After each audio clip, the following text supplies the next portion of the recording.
کے ایمان کا بیڑا غرق ہو جاتا ہے. جو جادوگر ہے جس کو آپ پیر صاحب لوگ بولتے ہیں، پیر نہیں بلکہ ابلیس ہے، وہ کمینہ ہے، بدبخت انسان ہے وہ. اس کو کیسے آپ اور نام دیتے ہو جو شریف اور شرفا کا لقب رہا ہے؟ پیر شریف آدمی کو کہا جاتا ہے، نیک آدمی صالح آدمی اس کو پیر کہا جاتا ہے. ایسے آدمی کو جو جادو کرتا ہے، جادو سکھاتا ہے، کسی کو تکلیف پہنچاتا ہے، یہ تو دنیا کا بہت بڑا کمینہ ہے. اس کو پیر کیسے بولتے ہو؟ اس لیے نبی کریم صلی اللہ علیہ وسلم نے فرمایا، کیا میں تمہیں 7 ہلاک کرنے والی گناہوں کی خبر نہ دوں؟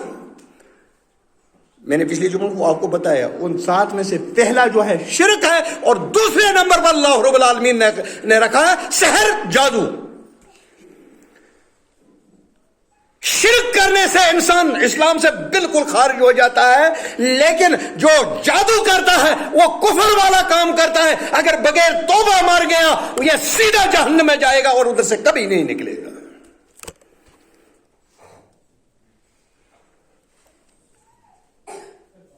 اگر ہمیں ایمان ہوتا، اس جادو کرنے والے کو اگر ایمان ہوتا کہ ایسا کرتا، اگر اس کے پاس علم نبوت ہوتا، قرآن کا علم ہوتا، حدیث کا علم ہوتا، تو یہ ایسا کرتا؟ کبھی نہیں کرتا. یہ کیوں کر رہا ہے؟ جس دل میں علم نبوت نکل جائے وہاں پر جادو، فلسفہ اور علم کلام آ جاتا ہے، اور جہاں پر حدیث، قرآن و حدیث آ جاتی ہے وہاں پر یہ جادو، یہ باطل علوم ٹک نہیں سکتے. اس جادوگر کو یہ بھی سوچنا چاہیے، یہی نہیں کہ ایک جادوگر ایک مسلمان کو تکلیف پہنچائے، چاہے کسی بھی قوم کا ہو، چاہے وہ ہندو ہو، سکھ ہو، عیسائی ہو، کوئی پارسی ہو، یہودی ہو، نصرانی ہو، اگر اس کو جادو کر کے تکلیف پہنچاتا ہے وہ اسی طرح سے کفر والا کام کرتا ہے جس طرح سے مسلمان کو. اللہ رب العالمین نے انسان بنائے، اسی نے سکھ کو بنایا، اسی نے مسلمان کو بنایا، اسی نے ہندو کو بنایا، اسی نے پارسی کو بنایا، اسی نے یہودی کو بنایا، سب کو اسی وہی بنانے والا ہے. ہمارا کام ہے حق کی تعلیم دینا بس. یہ تو محمد رسول اللہ صلی اللہ علیہ وسلم کو اللہ رب العالمین نے فرمایا آپ ان پر داروگا نہیں ہیں، آپ تعلیم دے دیجئے. آپ داروگا نہیں، آپ اس کے ذمہ دار نہیں ہیں کہ آپ ان کو منوا کر چھوڑو. نہیں، آپ کا کام ہے بار بار بولو، بار بار بولو، بار بار بولو، بار بار دعوت دو، حق کی بات سامنے رکھو. کوئی قبول کرتا ہے نور اللہ نور، اگر نہیں کرتا ہے آپ ذمہ دار نہیں، آپ تھانے دار نہیں.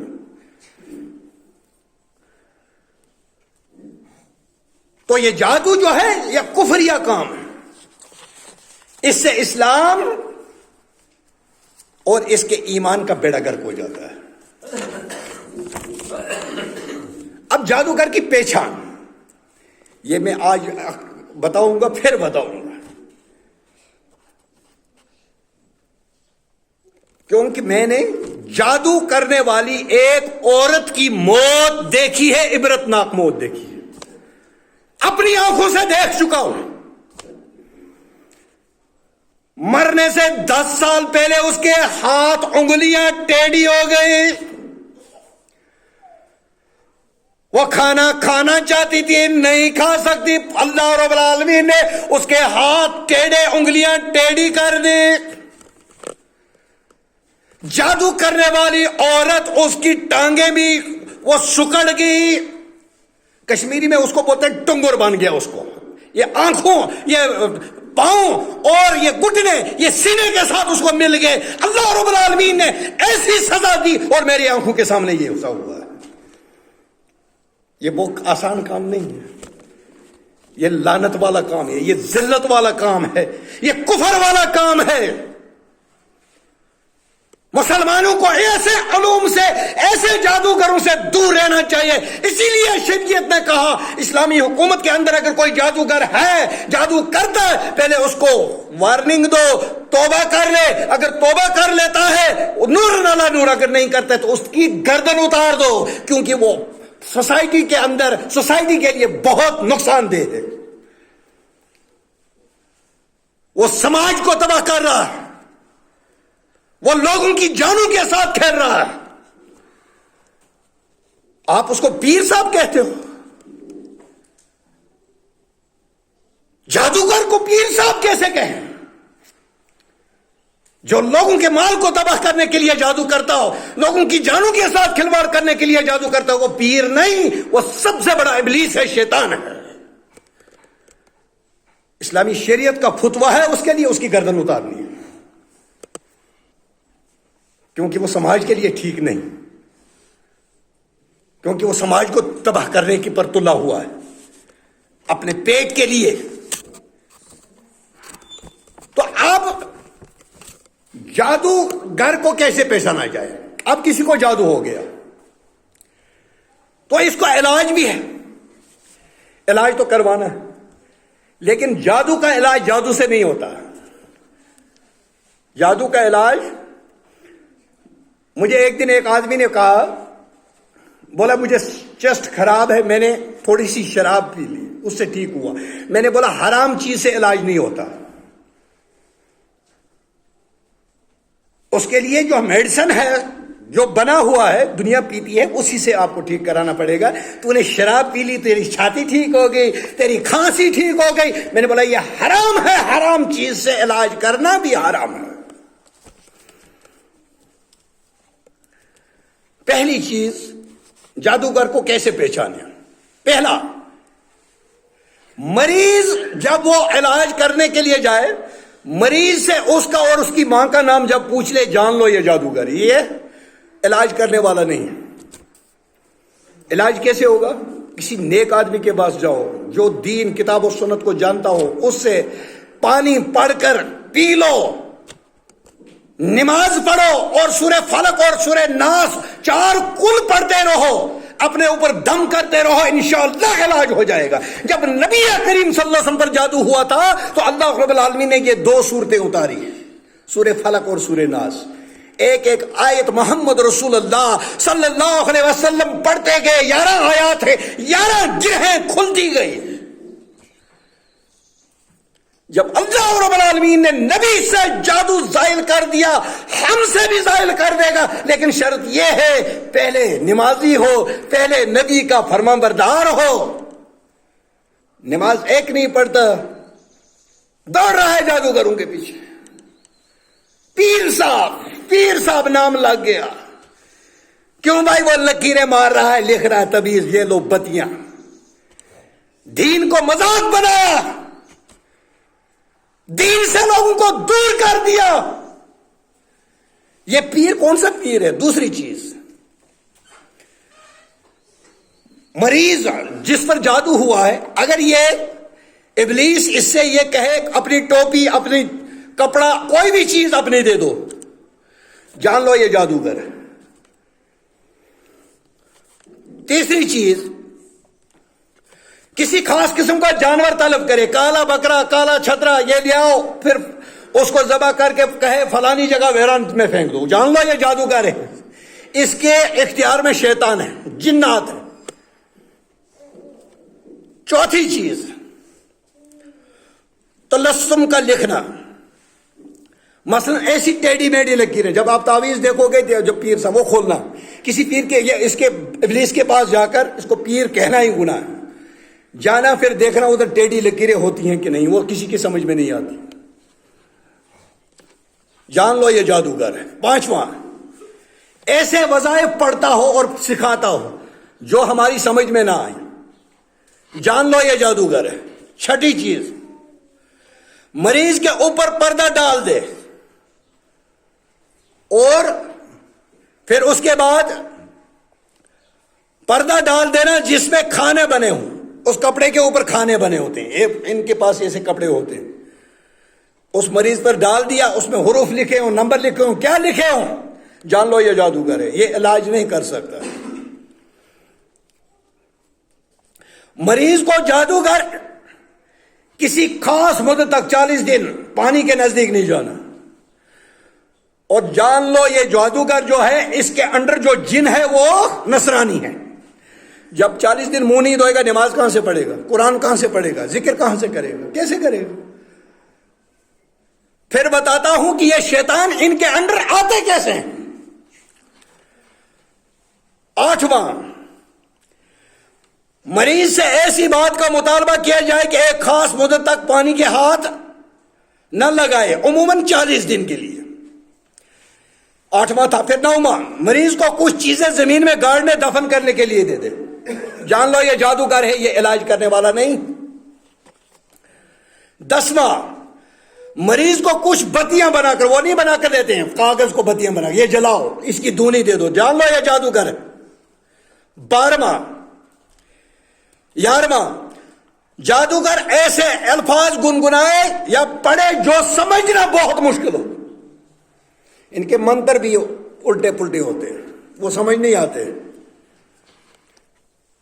اور اس کے بعد 13ویں چیز، 12ویں چیز، کبھی ایسے بھی ہوتا ہے کہ مریض کے بتانے سے پہلے جادوگر اس کے گھر کا پورا نقشہ بتا دیتا ہے، آپ کے گھر میں ایسا ہے، اتنے ہیں، یہ ہے، وہاں سے باری ہے، یہاں سے دروازہ ہے، وہ جن بتا رہا، جو اس کے انڈر میں ہے نا، وہ جن خبر دے رہا اس کو۔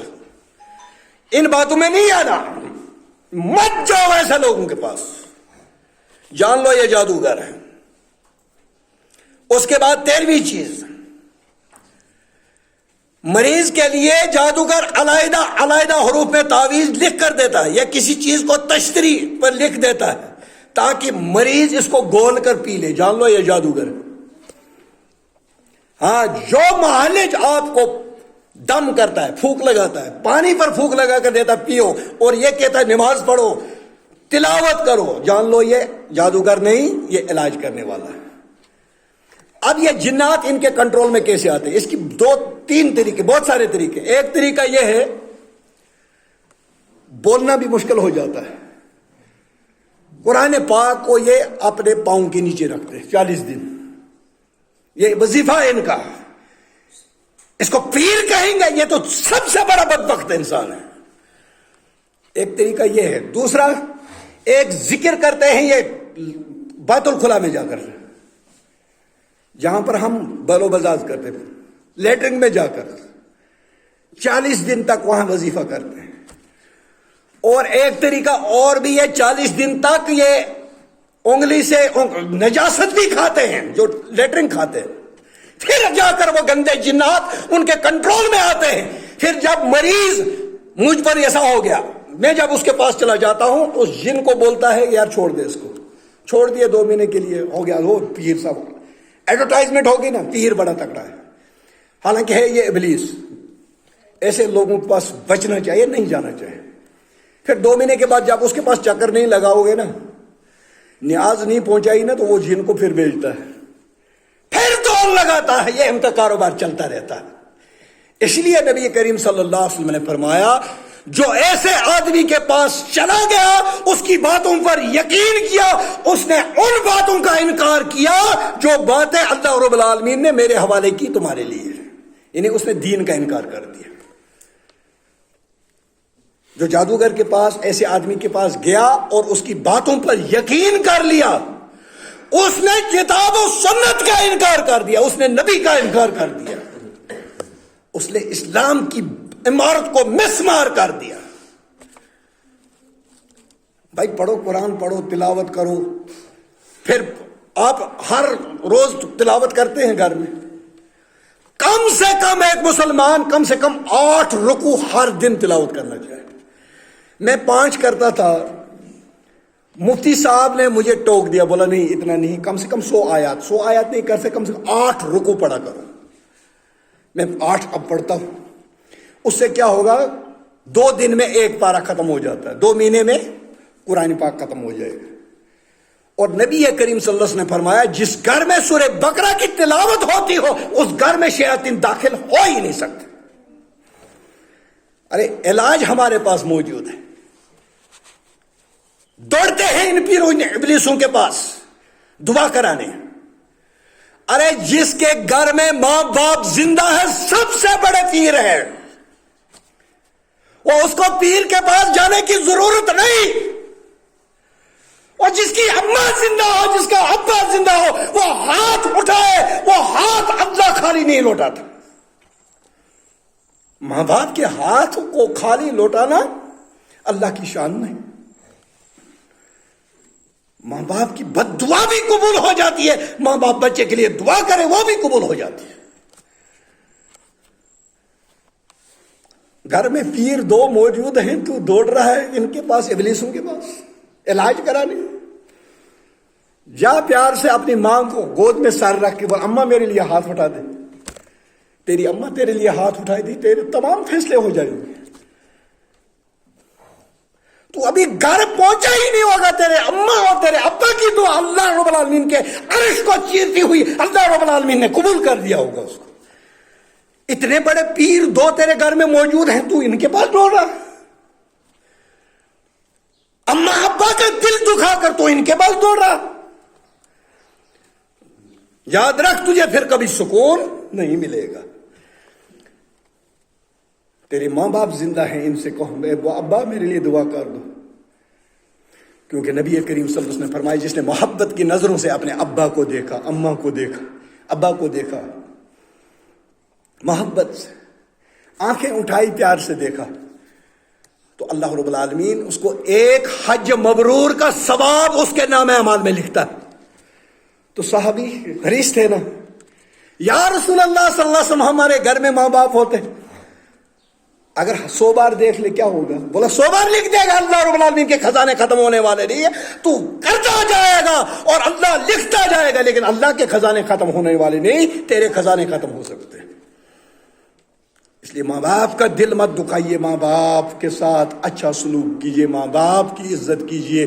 جب پریشانی ہو، مصیبت میں ہو، ان بدماشوں ان کمینوں کے پاس مت جائیے، اپنے ماں باپ سے کہیے وضو بنا لے ابا، 2 رکعت پڑھ میرے لیے مانگ لے، اور اللہ رب العالمین ضرور قبول کرے گا، تیری مصیبتوں کو ٹالے گا، تجھے رزق واسع عطا کرے گا، ہر چیز تجھے اللہ دے دے گا، لیکن شرط یہ ہے محبت سے اپنے ماں باپ سے یہ سوال کر، ان کے پاس یہ سوال رکھ، یہ سب سے بڑے پیر ہیں تیرے لیے۔